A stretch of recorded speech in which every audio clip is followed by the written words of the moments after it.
The footage initiates with the rhythmic, low-frequency hum of a grainy dashboard camera mounted inside a Nebraska State Patrol cruiser.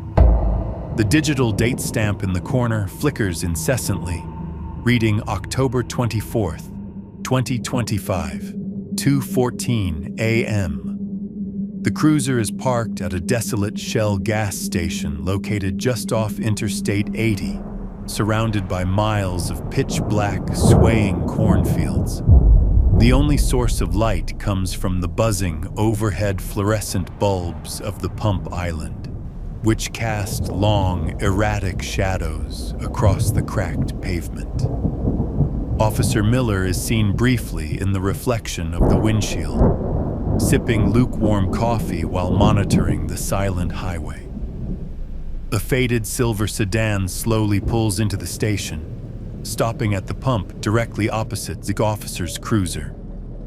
A young man, approximately 25 years old and identified later as Tyler Vance, exits the vehicle. He appears visibly exhausted, clad in a gray hooded sweatshirt and dark jeans. He mechanically begins the refueling process, staring blankly at the pump's digital display. After a moment, Tyler leaves the pump running and walks toward the small, dimly lit convenience store to purchase a drink. The camera captures his reflection in the store's glass windows as he moves toward the refrigerated section in the back. Approximately 2 minutes pass while Tyler is still inside the store. Suddenly, another silver sedan, identical in every detail, including the license plate and a distinct dent on the rear bumper, pulls into the gas station from the opposite entrance. It maneuvers silently and parks at the pump island directly behind the first vehicle. Officer Miller sits bolt upright in his seat, nearly spilling his coffee as he stares at the impossible sight of two identical cars. "Dispatch? I have a major visual anomaly at mile marker 112, Miller whispers into his shoulder microphone, his voice tight with sudden, unexplainable dread. A second Tyler exits the second car, wearing the exact same gray hoodie and jeans as the first. However, his movements are subtly wrong, jerky and fragmented, as if he is being rendered in a lower frame rate than the world around him. He does not acknowledge the presence of the first car or the officer. Instead, he begins fueling his vehicle with a strange mechanical precision that feels entirely unnatural. Officer Miller steps out of his cruiser, his hand instinctively resting on his holster. "Sir, step away from the vehicle and show me your hands," Miller shouts, but the entity does not flinch. The perspective shifts to the interior store CCTV, where the first Tyler is at the counter, handing a $10 bill to the cashier. He hears the officer's muffled shouting from outside and turns toward the window. His face drains of all color as he sees a perfect duplicate of himself standing just 20 feet away by an identical car. The elderly cashier drops a glass jar of pickles, and the sound of breaking glass shatters the heavy silence of the store. "Who is that? Why does he have my face?" Tyler whispers, his voice trembling with the primal fear that he cannot name. Outside, the second Tyler, the alternate, begins to physically distort under the harsh fluorescent lights. His face appears to melt and reform in real time, the skin stretching over the skull like wet plastic. His eyes grow unnaturally large, losing their pupils and irises until they become two solid, featureless white orbs that gleam with a sickly light. He does not appear to be breathing. There is no condensation or steam coming from his mouth, despite the freezing Nebraska air. He begins to emit a low, vibrating frequency that causes the store's thick glass windows to rattle violently in their frames. The first Tyler bolts for the exit, but the elderly cashier reaches across the counter and grabs his arm with surprising strength. "Don't go out there, son.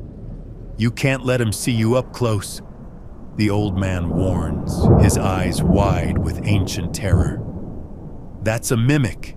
If you stand within its shadow, the transfer begins. There cannot be two versions of the same soul in the same physical frame. It's trying to archive you." Tyler shakes the man off in a panic and sprints out the door, desperate to reach his car and escape this waking nightmare. As the first Tyler reaches the pump island, getting within 10 feet of the alternate, the dashcam footage begins to glitch and tear violently. Massive horizontal bars of multicolored static scream across the screen, and the audio dissolves into a deafening screech of digital feedback. In the brief flashes of clear video, we see the two Tylers standing face to face in the middle of the station. The alternate reaches out a long, gray, elongated finger and slowly touches the first Tyler's forehead. The air around them seems to shimmer and warp, as if reality itself is being corrupted by a virus. A blinding flash of pure white light hits the camera sensor, completely washing out the image for several seconds. When the picture finally stabilizes, there is only one Tyler Vance standing by one silver sedan. The second car and the second entity have vanished entirely, leaving no physical trace of their existence. The remaining Tyler stands perfectly still, his back turned toward Officer Miller, who is now approaching with his service weapon drawn but shaking. "Tyler, sir, are you all right? Talk to me!"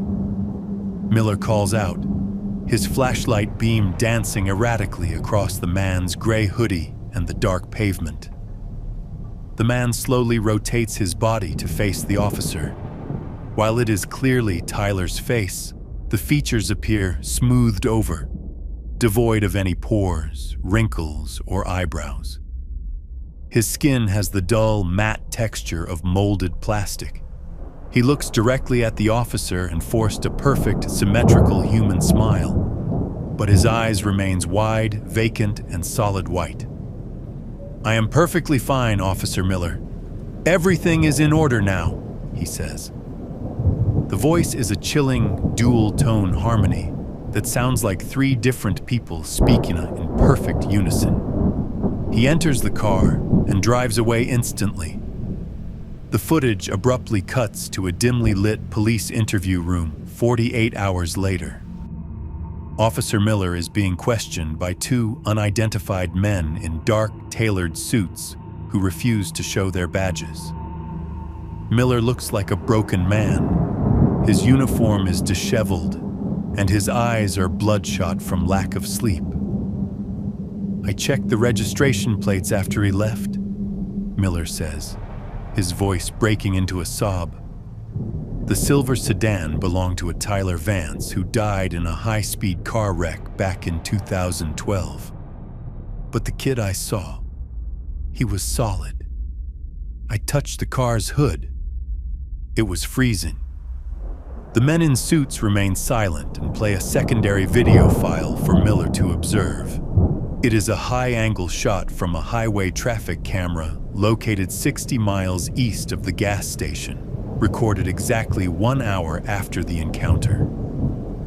The silver sedan is seen traveling at over 100 miles per hour on a deserted stretch of road. The driver is not looking at the pavement ahead.